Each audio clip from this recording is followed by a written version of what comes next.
everyone, how are you? Welcome to my channel.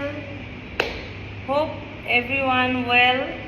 So রমাদানে যারা workout নিয়ে ভাবতেছেন যে কখন ওয়ার্কআউট করবেন তাদের জন্য একটা শর্ট মেসেজ দিতে চাই।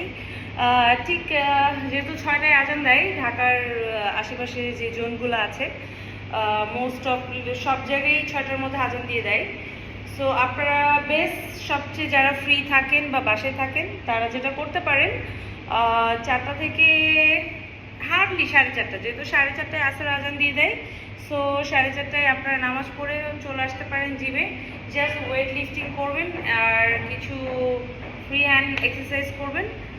তারপরে গিয়ে এমনভাবে টাইমটা সেট করবেন যেন গিয়ে ইফতারিটা পান, এবং এটাতে আপনার হেল্প হবে এবং আপনি ডিহাইড্রেশন থেকে বাঁচবেন। এবং আপনার নর্মাল যে ফ্যাট বার্ন হয় নর্মাল ওয়ার্কআউটে ইন্টারমিডিয়েট অবস্থায় যখন আপনি ফাস্টিং থাকেন আর খালি পেটে থাকেন দীর্ঘ একটা 12-13 ঘন্টা, তখন এটা ডাবল আপনার ফ্যাট লুজ হয়।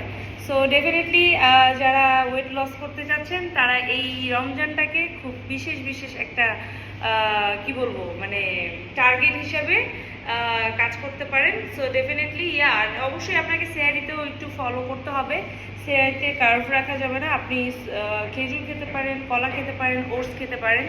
সো আপনার নট অনলি যে এবং ইফতারে আপনি যে কী খাচ্ছেন এটা নিয়ে আরেকটা মানে ভিডিও বলবো, কারণ এমন না যে আপনি জিম করে গিয়ে 1 গ্লাস শরবত খেলেন। সো এটা করা যাবে না। অবশ্যই শরবত হবে, ডাবের শরবত, কোকোনাট শরবত।